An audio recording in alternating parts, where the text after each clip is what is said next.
guys, இன்னைக்கு நம்ம என்ன பார்க்க போறோம்னா எங்க மேம் பர்த்டேக்காக நான் சாக்லேட் கேக் செய்ய போறேன். சோ அதுதான் நம்ம இன்னைக்கு வீடியோல பார்க்க போறோம். வாங்க வீடியோக்குள்ள போலாம். அதுக்கு நம்ம ஃபர்ஸ்ட் கேக் பேட்டர் எப்படி செய்யலாம்னு பார்க்கலாமா? வாங்க. இப்போ அதுக்கு நம்ம ட்ரை இன்கிரிடியன்ட்ஸை ஃபர்ஸ்ட் ரெடி பண்ணி வச்சுக்கலாம் வாங்க. ஸோ இப்போ நான் ஃபர்ஸ்ட் 2 கப் ஆஃப் மைதாவை சீவ் பண்ணி ஆட் பண்ணிக்கிறேன். அதான் ஜல்லிச்சு ஆட் பண்ணிக்கிறேன். ஸோ ஃபஸ்ட்டு நான் 1 கப் ஆட் பண்ணிக்கிறேன்.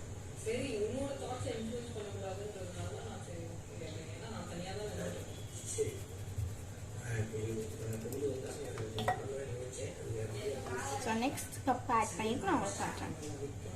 ஸோ இப்போ நான் செகண்ட் கப்லேயும் ஆட் பண்ணிக்கிறேன்.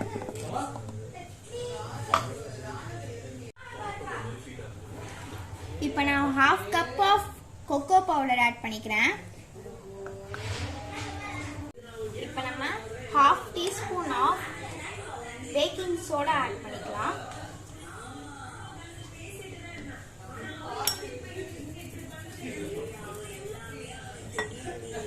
அதே மாதிரி நான் 1 teaspoon of baking powder add பண்ணிக்கிறேன்.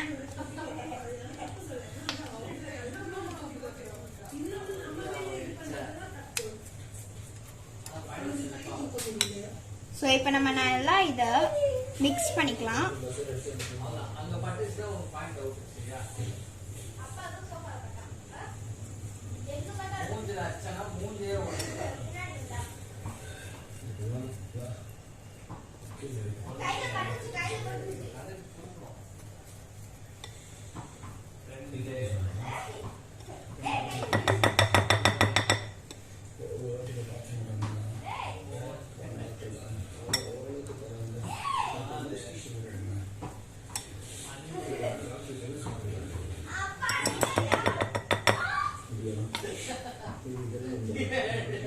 இப்போ நம்மளோட ட்ரை இன்கிரிடியன்ட்ஸ் ரெடி ஆயிடுச்சு. வாங்க இப்போ நம்ம 2/3 கப் ஆஃப் ஆயில் ஆட் பண்ணிக்கலாம்.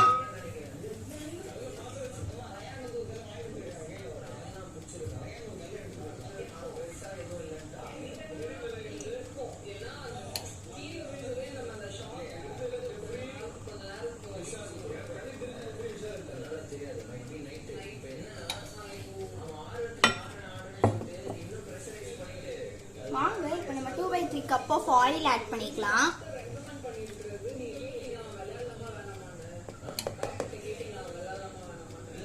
இது வந்து நம்மளுக்கு 10 2/3 டேபிள் ஸ்பூன் வருது. என்னன்னா நீங்க ஆட் பண்ணிக்கலாம். ஸோ நான் 1/2 cup of brown sugar add பண்ணிக்கிறேன். நீங்க வேணா நார்மல் சுகர் கூட ஆட் பண்ணிக்கலாம்.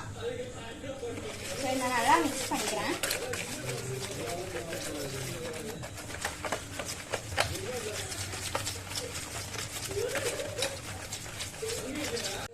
இதில் நான் ஆயில் நம்ம எவ்வளோ சேர்த்தோமோ அதே மாதிரியே நான் வந்து 2/3 கப் ஆஃப் மில்க் ஆட் பண்ணிக்கிறேன். ஸோ இது நம்ம நல்லா மிக்ஸ் பண்ணிக்கலாம்.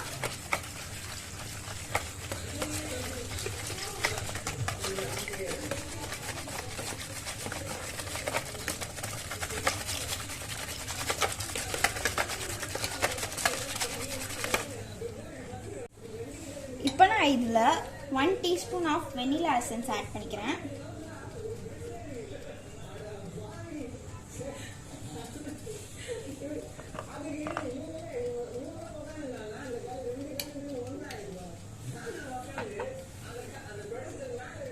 நெக்ஸ்ட் நான் அதே மாதிரி சாக்லேட் எசன்ஸும் ஆட் பண்ணிக்கிறேன். இது வந்து ஆப்ஷனல் தான், உங்களுக்கு வேணாம்னா நீங்கள் வந்து அவாய்ட் பண்ணிக்கலாம். ஸோ இது வந்து நம்ம எவ்வளோ வந்து வெனிலா எசன்ஸ் ஆட் பண்ணியிருக்கோமோ அதே அளவுக்கு நான் வந்து சாக்லேட் எசன்ஸும் ஆட் பண்ணிக்கிறேன்.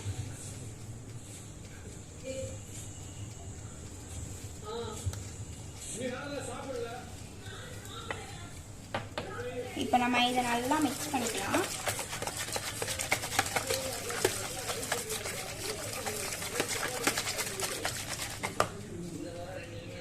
இப்போ நம்ம இதில் நம்மளோட ட்ரை இன்கிரீடியன்ட்ஸ் ஆட் பண்ணிக்கலாம்.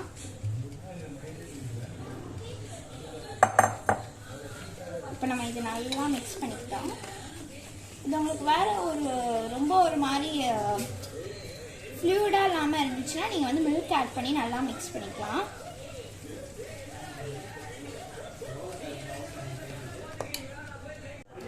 ஸோ இப்போ நம்மளுடைய கேக் பேட்டர் ரெடி ஆயிடுச்சு. ஸோ இதை நம்ம பேக் பண்ணிட வேண்டியது தான். வாங்க.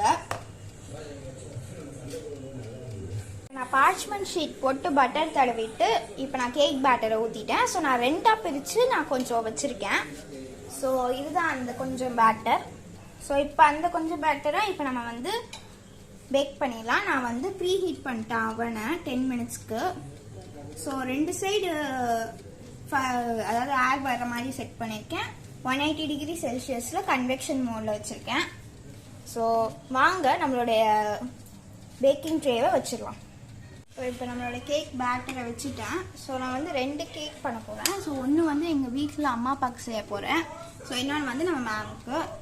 ஸோ நம்ம வந்து 1/2 அன் ஹவர் செட் பண்ணிட்டோம். ஸோ இதை நான் முடிஞ்சோடனே உங்களுக்கு காட்டுறேன். அதுக்குள்ளே நம்ம க்ரீமையும் ரெடி பண்ணிடலாம். ஸோ இப்போ நம்மளோட கேக் ரெடி ஆயிடுச்சு. நான் வந்து கேக் ட்ரேலேருந்து எடுத்து இப்போ நம்ம பிளேட்டில் மாற்றியாச்சு. ஸோ இப்போ நான் அதுக்குள்ளே நெக்ஸ்ட்டு கேக் பேட்டரையும் இந்த பார்ச்மெண்ட் ஷீட்டில் போட்டுடுறேன். ஸோ நான் உங்களுக்கு வந்து அதே 30 மினிட்ஸ் வச்சுட்டு உங்களுக்கு காட்டுறேன். ஸோ நம்மளோட நெக்ஸ்ட் பேட்ச் ஆஃப் கேக்கும் ரெடி ஆயிடுச்சு. ஸோ இப்போ நீங்கள் ஓடிஜியை வந்து க்ளோஸ் பண்ணக்கூடாது. கொஞ்ச நேரம் நீங்கள் வந்து ஒரு 5 to 10 மினிட்ஸ் நல்லா இதை வந்து ஓப்பன் பண்ணி வச்சுக்கிட்டா தான் அந்த ஹீட் போகணும். ஸோ போனதுக்கப்புறமா நீங்கள் மூடிங்கன்னா உங்களுக்கு வந்து ஒரு மாதிரி இருக்கும். இல்லைன்னா உங்களுக்கு வந்து பிளாஸ்ட் ஆகவும் வாய்ப்பு இருக்குது. ஸோ நம்மளோட க்ரீமையும் நான் ரெடி பண்ணிட்டேன். ஸோ நான் உங்களுக்கு காட்டுறேன். இப்போ நம்ம விப்பிங் க்ரீம் எப்படி பண்ணுறதுன்னு பார்க்கலாமா? வாங்க. ஸோ நான் அதுக்கு ட்ரூலி குட் ஃபுட் அப்படின்ற கம்பெனிலேருந்து விப்பிங் க்ரீம் பவுடர் 2 பாக்ஸ் வாங்கியிருக்கேன். ஸோ அது ரெண்டுத்தையும் சேர்க்கும் போது நம்மளுக்கு 1 cup of whipping cream powder கிடைக்கிது. ஸோ இதை ஆட் பண்ணிக்கலாம். ஸோ இப்போ நான் 1/2 cup of cocoa powder add பண்ண போகிறேன். ஏன்னா நம்ம வந்து சாக்லேட் க்ரீம் செய்ய போகிறோம். அதே மாதிரி இதில் நான் வந்து 3/4 கப் ஆஃப் பவுடர் சுகரும் ஆட் பண்ணியிருக்கேன். அதாவது ஐசிங் சுகர். ஸோ இதில் நம்ம 3/4 கப் ஆஃப் பாலை ஊற்றி பீட்டரில் நம்ம அடிக்க போகிறோம். ஸோ நான் இதை வந்து பீட்டரில் உங்களுக்கு வந்து நல்லா க்ரீமாக வந்ததுக்கப்புறமா நான் உங்களுக்கு காட்டுறேன்.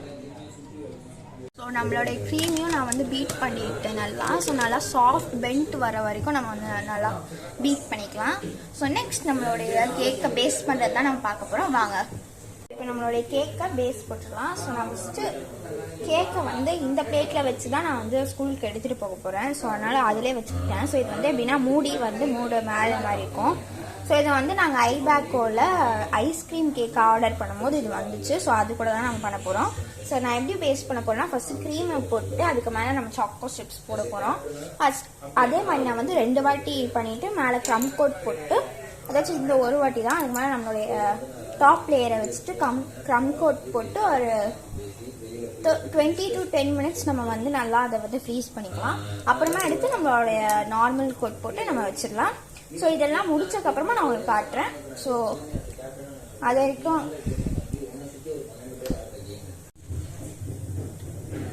ஸோ ஃபஸ்ட்டு நம்மளுடைய லேயரை போட்டுக்கலாம்.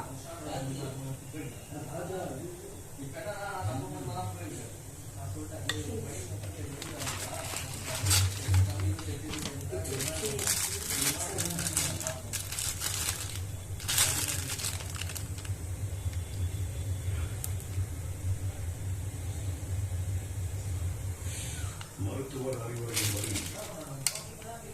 ராணுவ இந்த டாஸ்கை தொடர முடியாது.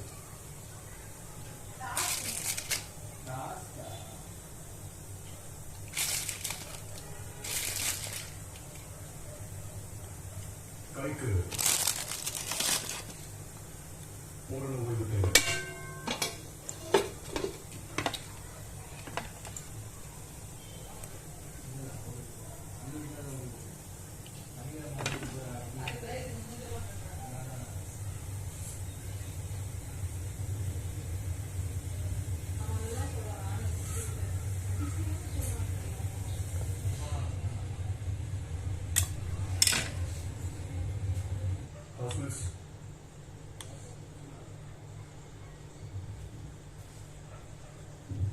அடுத்த கட்ட நடவடிக்கை என்ன என்பதை அப்புறம் நான் சொல்றேன்.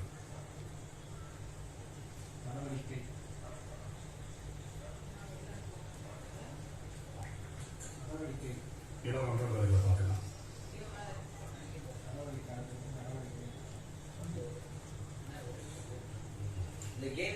ஸ்டார்ட் ஆகுதா இல்லை என்ன ஆகுதுன்னு பாஸ் கண்டிப்பாக சொல்லுவார். பட் அதுக்கு முன்னாடி நான் ஒரு விஷயத்த அவங்க எல்லாருக்குமே சொல்லணும்னு நான் நினைக்கிறேன். அந்த கேமை வந்து நம்ம இந்த ஒரு ஃபார்மேட்டில் அணுகலான்ட்டு நான் நினைக்கிறேன். அந்த இதில் போட்டுருந்ததுன்னா அந்த ஒரு பேராகிராஃப் வந்து திரும்பி ஒரு வாட்டி ட்ரைனிங்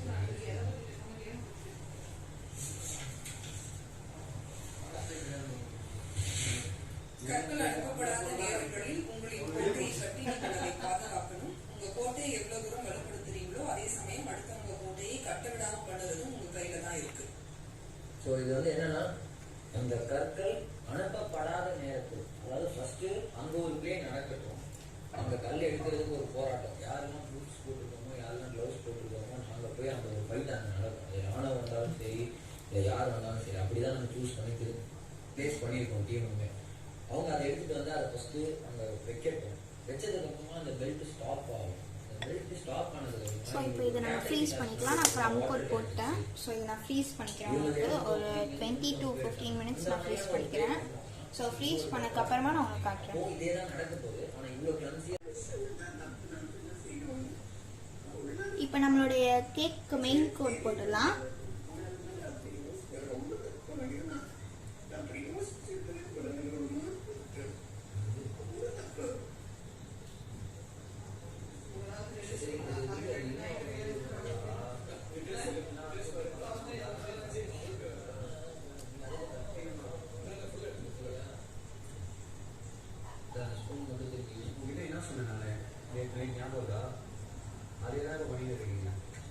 ரொம்ப எமோஷனலாக உங்கள் வீட்டில் காமிச்சிடாதீங்க.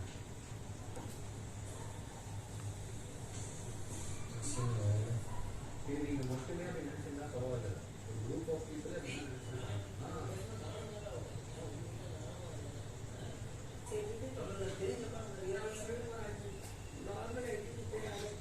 அவ்வளோதான் தனியாக உட்காந்து பேசுங்க. இப்போ உடனே போய் சொல்லணும் உடனே போய் சொல்லணும்னு ஆசை இல்லை.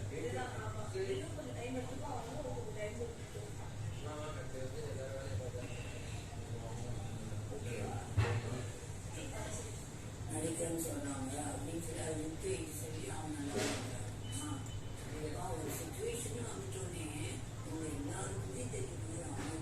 அவங்க எல்லாரும் சொல்வீங்கன்னா அவனுக்கு வழிபட்டுருக்கும் போதே நீங்க வந்து நல்லான மாதிரி இல்லை அவனுக்கு நான் நடிக்கிறேன்னு சொல்லலாம் மாத்திட்டீங்கல்ல.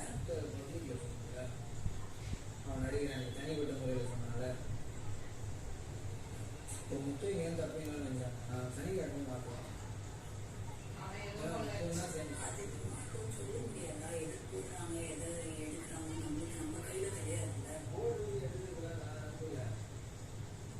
இல்லை என்ன இன்னமும் அது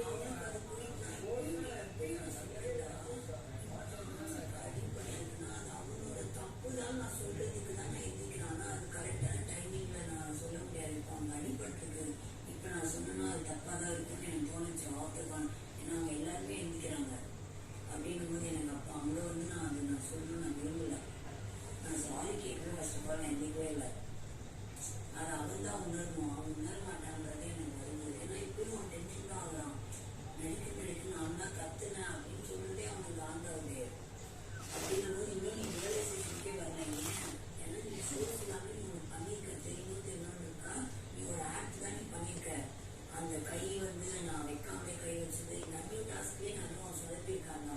இப்படி நீ பண்ணிட்டு டக்கு நீ கீழே வந்து உண்மையா போய் நாங்கள் எப்படி நம்புறது? அது நாங்கள் வந்து அந்த மனசுல இருக்குது வெளியே யாரும் சொன்னாங்க. மனசுல இருக்குது வெளியே சொல்லாம இருந்திருந்தோம். அப்ப இந்த ஷோல நான் என்ன பேசணுங்கிற ஒருத்தன் வந்து கீழே விட்டுறான். அது உண்மையா போயான்றதே எனக்கு தெரியல. அதை பத்தி நான் பேசணும். அது என்ன தப்புன்ற நான் இவருக்கு அப்படி சொல்லியிருக்காங்க கூட அது அவங்க ஒரு ரீசன் சொல்றாங்கல்ல. இந்த மாதிரி நான் வந்து நேற்றே வந்துட்டு நான் வந்துட்டு இந்த மாதிரி சொல்லிட்டே இருந்தான். இப்படி சொல்றான் அப்படி சொல்றான்னு சொல்றேன். அப்போ சொல்லிட்டு கூட பரவாயில்ல. ஒன்றும் சொன்னா ஆப்வியஸ்லா உங்களுக்கு அவருக்கா சொல்லி அந்த இடத்துல எனக்கு தெரியல. நான் எப்போ தெரிஞ்சு டாக்டர் கிட்ட கூட வந்து அப்போ எனக்கு என்ன தோணுச்சுன்னா நான் சொன்னது ராணிக்கு நான் அதெல்லாம் ஏன்னா இந்த வீட்டில் இல்லை ஜாக் நீங்கள் டீம் தெரிவிக்க முடியாது. அவன் என்கிட்ட சொன்ன வார்த்தை என்னன்னா மச்சான் அந்த கேம் நான் தெரிஞ்சதுதான் உண்டு. அவன்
இப்போ அங்கே பசங்க ஃபுட்பால் ஆடினாங்க தெரியுங்களா, பேர் ஃபுட்ல ப்ளஸ் அங்கே பசங்க கிரிக்கெட் ஆடினாங்க தெரியுங்களா? இல்லை சார், கிரிக்கெட் ஆடினாங்க இல்லை சார். இப்போ நம்ம வந்து கொஸ்டின் பண்ணோம். ஸோ எங்கள் வீட்டில் எங்களுக்குன்னு செஞ்ச கேக்கை நாங்கள் டேஸ்ட் பண்ணி பார்த்தோம். சூப்பராக இருந்துச்சு. நீங்களும் ட்ரை பண்ணிட்டு எப்படி இருந்துச்சுன்னு மறக்காமல் கமெண்ட் பாக்ஸில் சொல்லுங்கள். இந்த வீடியோ உங்களுக்கு பிடிச்சிருந்தா லைக் பண்ணுங்கள், ஷேர் பண்ணுங்கள், சப்ஸ்கிரைப் பண்ணுங்கள். மறக்காமல் அந்த பெல் ஐக்கானை கிளிக் பண்ணுங்கள். அப்போ தான் நம்ம நெக்ஸ்ட் போகிற வீடியோஸ் உங்களுக்கு நோட்டிஃபிகேஷன் வரும். பாய் ஃப்ரெண்ட்ஸ், நம்ம நெக்ஸ்ட் வீடியோவில் பார்க்கலாம்.